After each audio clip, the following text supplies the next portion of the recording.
Hello guys. बहुत दिन के बाद first of all I would like to apologize to all of you यार।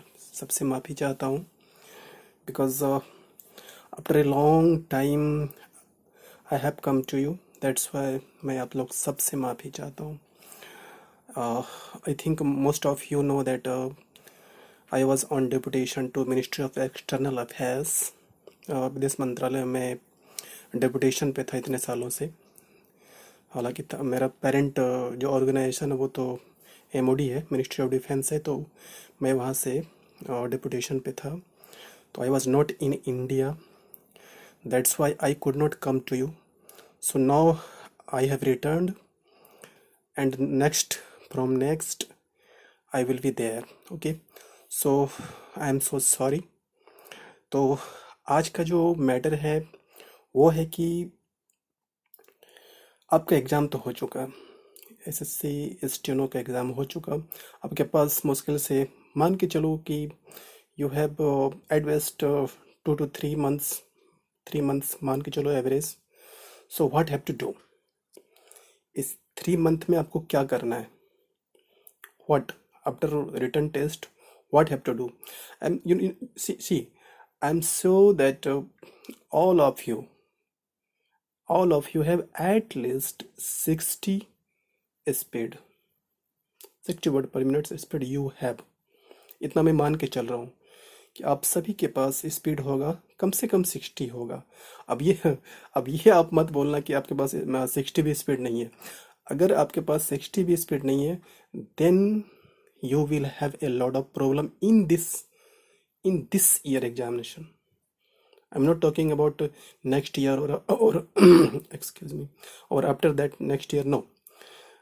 अगर आपकी स्पीड 60 भी है तो आप यहाँ पर हो, आप बिल्कुल सही स्थान पर हो। मैं आपको बताने जा रहा हूँ आपको क्या करना है। What I have got experienced from my life, I will tell you everything about that. But if you have less than 60, then you have to be sight on next year, not 2025. Okay, सो अगर आपका 60 है तो मैं जानता हूँ कि आप सभी चाहते हो कि कम से कम 85-90 हो जाए, सो दैट आप सी में ना से डी में आ जाओ, है ना। और जिसका अगर 70 है या 80 है वो चाहता है कि कम से कम 100 या मोर देन 100, 110 आ जाए। तो फिर मैं आपको ये बताने जा रहा हूँ कि आपको अभी 3 महीने में करना क्या है, जिससे आपका स्पीड जिसका 60 है तो कम से कम वो 80 या 85 आ सकता है। मैं ये नहीं बोल रहा हूँ कि अगर आपका 60 है तो आपका स्पीड बिल्कुल 90 आ जाएगा, 100 आ जाएगा, no. This is not possible. Only in 3 months this is not possible. But yes, it is possible to gain more than 80 with intense practice. So now what have to do? See, only you have two things to be adverted, that just focus on only three things. What does that three things are? Accuracy, advanced outline, and practice. Okay, so I am going to detail in this separately कि आपको just focus करना है 3 चीज पर, accuracy पे, advance outline पे और practice पे। तो सवाल उठता है कि अगर मैं ठीक है एक्यूरेसी करूँगा, क्या एक्यूरेसी करूँगा मैं? एक्यूरेसी में क्या करना है मुझे? एक्यूरेसी ठीक है, एक्यूरेसी अच्छी बात है, होनी चाहिए। बिना एक्यूरेसी का तो फिर प्रॉब्लम होगा आपके पास, है ना। तो देखो यार, इसका कोई भी बिल्कुल कोई पैनेशिया नहीं है कि yes, if you know then all the things you will be got 100 or 100 or 150, like me or me type of people की यस 160 है या 155 है। ये मेरा जो 155 है या 160 के आसपास, ये मेरा पर्सनल इसलिए है क्योंकि मैं बहुत दिन से इसमें प्रैक्टिस कर रहा हूँ। काफ़ी दिन से मेरा ये प्रैक्टिस है और मैं इसी फील्ड में हूँ। मुझे nothing others things have to do, but you have to make a lot of practice of maths. So somebody, all of you, you know going to appear in CHSL, CGL. So no, this is not my domain. So after written, you have to focus on this three things: accuracy, advanced outline and practice. Accuracy में क्या करना है आपको? Practice करना है आपको, बहुत ज़्यादा प्रैक्टिस करना है, ठीक है, एक्यूरेसी के लिए। मैं प्रैक्टिस पे भी आऊँगा, पहले मैं सिर्फ एक्यूरेसी की बात कर रहा हूँ। प्रैक्टिस प्रैक्टिस प्रैक्टिस आपको करना भी है, कुछ नहीं है। आप अगर सही में सीरियस हो इस स्टेनो के लिए, तो आपको जस्ट फोकस करना है स्टेनो पे। शायद सितंबर लास्ट तो नहीं लगा, अक्टूबर में शायद आपका सीजेसल हो जाए। तो मैं सीजेसल, अगर आप उधर भी दिमाग लगा रहे हो फिर तो मुश्किल है आपके लिए। अगर आप सिर्फ स्टेनो के लिए देख रहे हो तब तो फिर आपको प्रैक्टिस करनी पड़ेगी। आप सिर्फ फोकस करो प्रैक्टिस पे। हाँ, एक्यूरेसी में बहुत सारा कुछ मायने रखता है, प्रैक्टिस से सिर्फ कुछ नहीं हो सकता, ये भी सही। अगर मैंने मैंने देखा है कुछ चैनलों पर, प्रैक्टिस करो प्रैक्टिस करो, सिर्फ प्रैक्टिस से नहीं होता है यार। This is not only the index. Yeah, it is called that yes, practice makes a man perfect. It is true, but only in this domain, in steno, only practice cannot make you perfect, or you cannot get 100 or more than 100 or 90 if you have 60. Okay, तो practice तो है, साथ साथ में आपको knowledge होना चाहिए English का। मैं मान के चल रहा हूँ क्योंकि आप लोग सब लोगों ने एग्ज़ाम दिया है। सो अब मैं मान के चल रहा हूँ कि आप लोगों के पास नॉलेज अच्छा है, क्योंकि इसका वेटेज इंग्लिश का ज़्यादा है इसमें, तो इंग्लिश अच्छी होगी आपकी, मैं मान के चल रहा हूँ, ठीक है। तीसरी बात, आप जो आउटलाइन यूज करते हो वो यूनिक यूज करो। Unique means what? ऐसा नहीं, बहुत सारे ऐसे ऐसे आउटलाइंस हैं, किसी में आपको बिल्कुल थोड़ा बहुत सिमिलर सिमिलर सा मिलेगा, किसी में बहुत ज़्यादा सिमिलर सा मिलेगा आउटलाइन, तो फिर वहाँ प्रॉब्लम है। जैसे क्विक है, क्वाक है, इस टाइप का आउटलाइंस में प्रॉब्लम है। फिर आपको अपना यूनिक आउटलाइन बनाना पड़ेगा ताकि कंफ्यूजन ना हो वहाँ पर लिखते समय में। अब फिर जब उसका ट्रांसक्रिप्ट करो तो वहाँ पर कंफ्यूजन ना हो आपको एग्जामिनेशन हॉल में, है ना। तो यूनिक आउटलाइन बनाना पड़ेगा। मैं जो आउटलाइन अभी तक दिया मैंने, हालांकि काफ़ी साल हो गया, अब कंटिन्यू रहूँगा। सो अब ये मेरा अपना बिल्कुल यूनिक आउटलाइन है, you can take that.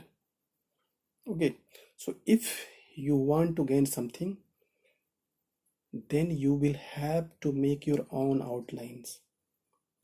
Okay, next क्या है, जो बहुत कुछ लोग ऐसा सोचते हैं कि बहुत ज़्यादा शॉर्ट और काफ़ी ज़्यादा शॉर्ट में एडवांस आउटलाइन लिख लें, वहाँ पर भी कंफ्यूजन होगा आपको ट्रांसक्रिप्ट करते वक्त। आप लिख तो लोगे, लेकिन जब ट्रांसक्रिप्शन में बैठोगे आप, इंग्लिश शॉर्ट हैंड टू आपको इंग्लिश में लिखना है, फिर वहाँ पर you will face A lot of problems. तो बहुत ज़्यादा शॉर्ट आउटलाइंस में नहीं जाना है आपको, बहुत ज़्यादा एडवांस में नहीं जाना, क्योंकि see you are not specialised like in court का जो एग्जामिनेशन होता है, वहाँ पर जो लीगल टर्मिनोलॉजी होता है, जो लीगल टर्म्स होते हैं कोर्ट्स वगैरह के, वो स्पेशलाइज्ड होते हैं। तो वहाँ पर मेनली, वहाँ पर जो एग्जामिनेशन होता है कोर्ट वालों का, वो अधिकांश जो मैटर होता है आपका दिया जाता है, वो लॉ से रिलेटेड लीगल लैंग्वेज या लीगल जो एक स्टोरी टाइप का होता है वो होता है। तो वहाँ पर वो स्पेशलाइज्ड है, but you don't know that what is going to happen with you.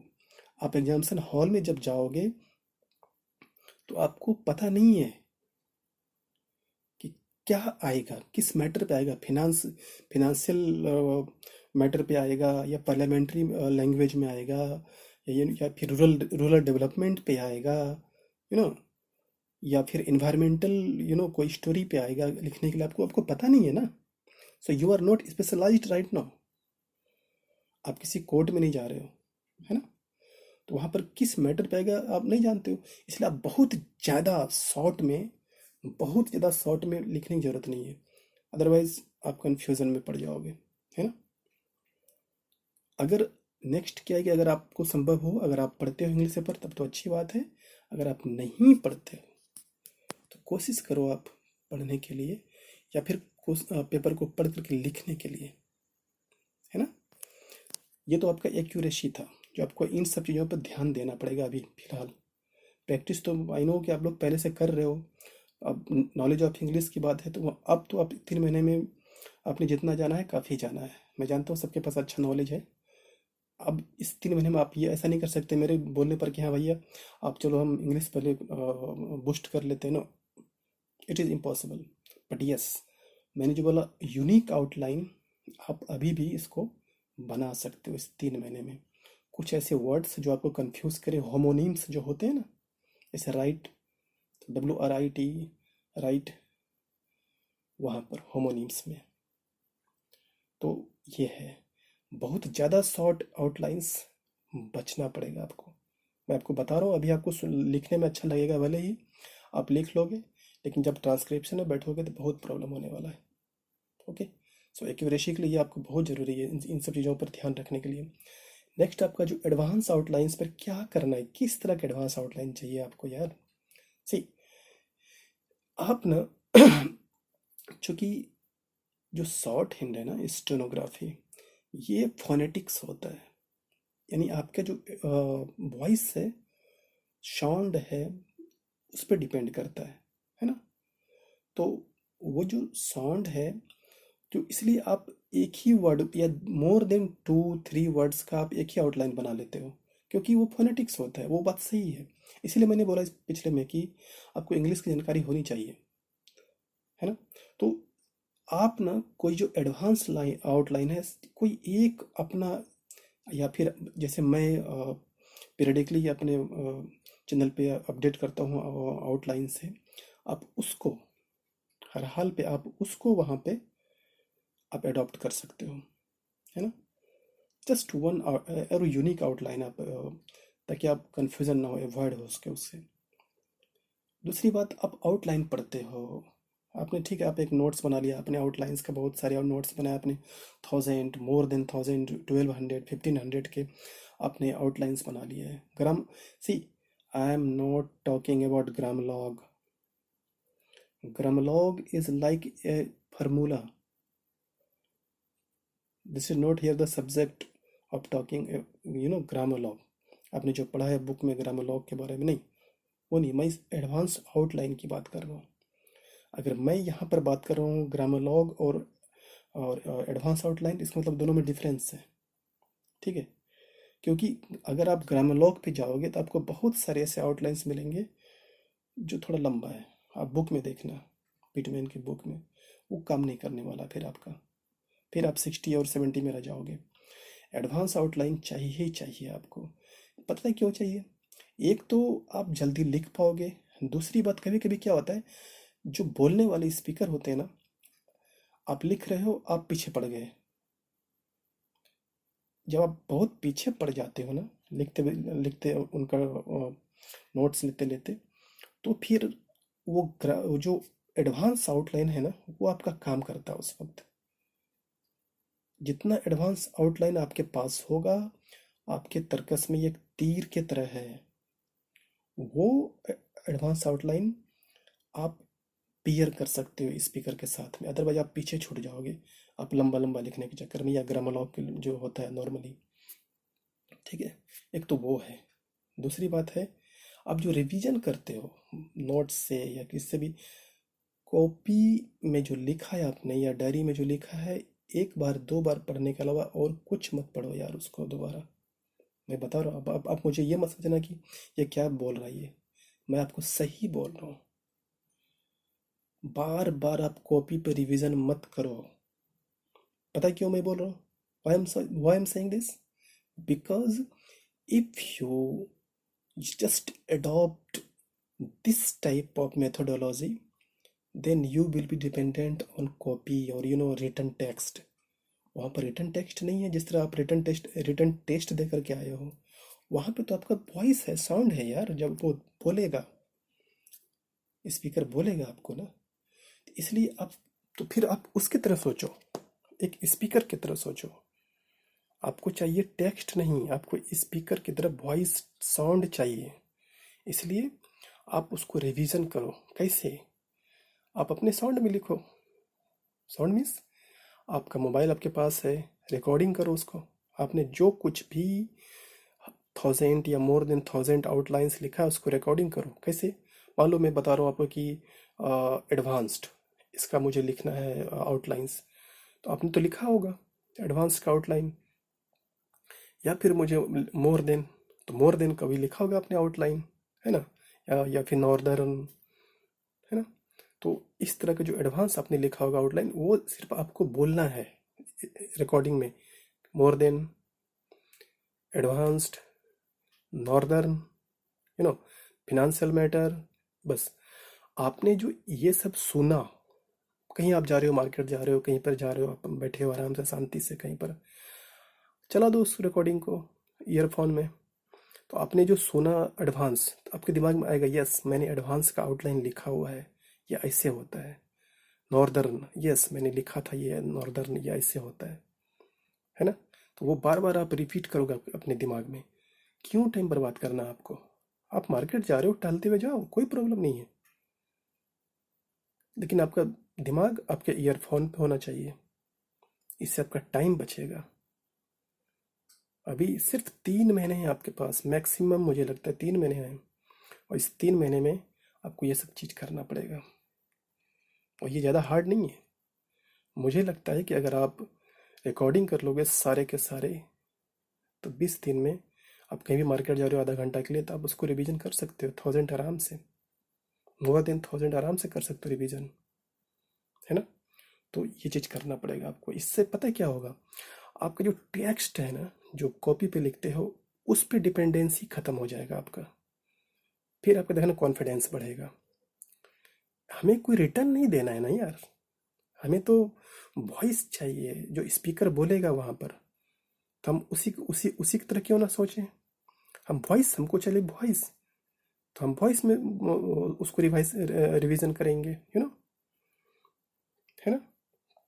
तो ये सबसे इम्पोर्टेंट टूल्स है आपका, कि आप खुद रिकॉर्डिंग करो अपने वॉइस को, जो चीज़ आउटलाइंस आपने लिखा है, एडवांस आउटलाइन आपने लिखा है, अगर संभव हो तो ग्रामोलॉग भी कर लो, लेकिन ग्रामोलॉग बहुत ज़्यादा, वो सब हर कोई जानता है। मैं सिर्फ एडवांस आउटलाइन की बात कर रहा हूँ यहाँ पर, क्योंकि 3 मंथ्स है आपके पास, और उसको आप रिवीजन करो इसे सुन सुन करके। आपने सुना, फिर आप अगले दिन सुनो उसको, और वो चीज़ ना आपके दिमाग में बैठता जाएगा। तो यह है आपका एडवांस आउटलाइंस का, है ना? नेक्स्ट आपका लास्ट है प्रैक्टिस। ये तो स्पष्ट है कि डेली आपको प्रैक्टिस तो करना ही पड़ेगा, सिर्फ प्रैक्टिस नहीं बल्कि intense practice. What I am talking about intense practice?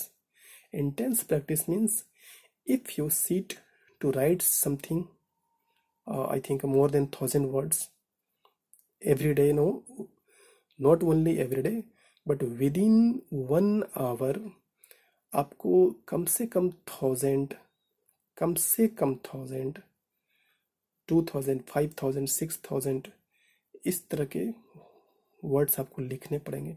और अगर आप एक बार बैठ गए हो, तो आपको उठना नहीं है। कम से कम 1 घंटा पूरा का पूरा लिख करके उठना है, चाहे वो 10,000 क्यों ना हो जाए, है ना? तो ये करना है आपको प्रैक्टिस में, पहली बात ये। दूसरी बात, आपको जो नोट्स लिखना है किसी भी चीज़ को, वो पैसेज लिखना है किसी भी चीज़ को, उसका डाइवर्सिफिकेशन होना चाहिए। डाइवर्सिफिकेशन मीन्स क्या? जैसे मैंने पहले बोला आपको कि आप नहीं जानते हो यार, आप नहीं जानते हो किस एरिया से आएगा आपका passage, you know, you are unknown to all this things. तो इसलिए आपको डाइवर्सिफाई करना पड़ेगा आपके पैसेज को। कभी आपने पार्लियामेंट्री पैसेज ले लिया, कभी आपने फिनेंशियल पैसेज ले लिया, कभी आपने इन्वायरमेंटल पैसेज ले लिया, कभी आपने रूरल डेवलपमेंट पे पैसेज ले लिया, कभी आपने लीगल में मैटर वाला पैसेज ले लिया, है ना? तभी, क्योंकि सपोज आपने रूरल डेवलपमेंट पे कर लिया, प्रैक्टिस काफ़ी किया आपने, तो उसके आउटलाइंस काफ़ी काफ़ी कुछ आपको पता है, आपके दिमाग में घूमता रहेगा, यू नो बेटर। और वहाँ पर अगर आ गया इन्वायरमेंटल पे, तब तब क्या करोगे? इन्वायरमेंट से रिलेटेड बहुत सारा पैसेज, बहुत सारे पैसेज होते हैं। तो अगर आपका वहाँ पर आ गया एग्जाम्सन में इन्वायरमेंट से रिलेटेड पैसेज, तब क्या करोगे आप? तब तो you will be in perplexed. Then what will you write यार? दैट्स आई एम सेइंग कि diverse your passage, don't depend on only rural development or parliamentary. Kailash Chandra, I'm talking about that. Kailash Chandra, I'm not saying that Kailash Chandra is not good. Yes, good. But what I am saying that just the period of Kailash Chandra, when he was, he was Honorable Kailash Chandra was alive, that period, environmental, environmental issue was not like that what today is. जिस तरह अभी environmental issue है, खतरनाक स्थिति में पहुंच गई environment, उस टाइम नहीं था। तो अभी इन्वायरमेंट उनका देखना पैसेज आप निकाल करके, कैलाश चंद्रा का पैसेज निकाल के देखना, इन्वायरमेंट से रिलेटेड इशू बहुत कम है, नहीं के बराबर है। उसी तरह रूरल डेवलपमेंट पे इशू बहुत कम है। उनका पैसेज क्या है? अधिकांश पार्लियामेंट्री पैसेज है, मिनिस्टीरियल मैसेज है, पैसेज है ना। जितने भी वॉल्यूम आप निकाल के देखना, ऑलमोस्ट पे वही है। तो मैं जो बोल रहा हूँ कि अपना जो पैसेज है ना, जब आप नोट लिखते हो, डाइवर्सिफाई करो अलग अलग एरिया से, किसी एक तरह का पैसेज मत लिखा करो, आप बुरे फंस जाओगे। डू अंडरस्टैंड ना? ठीक है।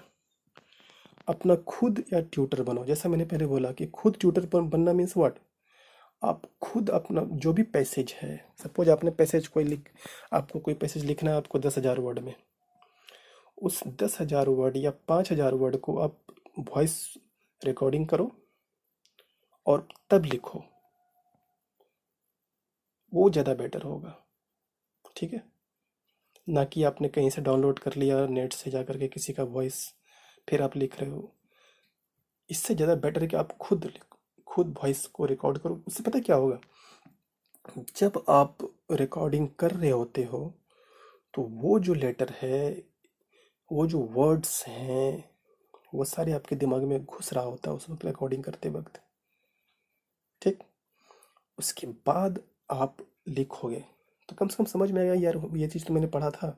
इसका उस वक्त आपका दिमाग ना क्विक रिस्पॉन्स करेगा तुरंत कि यस, ये उस वक्त तो मैंने पढ़ा था, इसका ये हो सकता है। अगर आप नहीं भी आउटलाइन जानते हो ना, आप तुरंत सेकेंड में आउटलाइन आपका दिमाग वहाँ पर कंस्ट्रक्ट करेगा, बनाएगा। ठीक है, ये साइंटिफिक मेथड है जो मैं आपको बता रहा हूँ, इसीलिए मैं बोल रहा हूँ आपको कि आप खुद अपना ट्यूटर बनो। Record your matter on your voice, don't depend on others voice, ये आपके लिए बेटर होगा। और जो और एक उससे भी ज़्यादा इम्पोर्टेंट चीज़ क्या है कि आपने जिस मैटर को रिकॉर्ड किया, जिस पैसेज को रिकॉर्ड किया, अभी मान लो कि ठीक है आपने 60 वर्ड पे रिकॉर्ड किया, आपने लिख लिया उसको 2 बार 3 बार, कम से कम 3 बार तो लिखना चाहिए आपको। ठीक, आपने 3 बार लिख लिया, अब उसी पैसेज को फिर से आप 70 पे रिकॉर्ड करो, कम से कम 10 इंक्रीज करो, खुद से रिकॉर्ड करो 70 पर। आपने फिर 2 बार 3 बार 4 बार लिखा उसी को 70 को, देखना वो 70 पे आ जाएगा, उसी पैसेज को।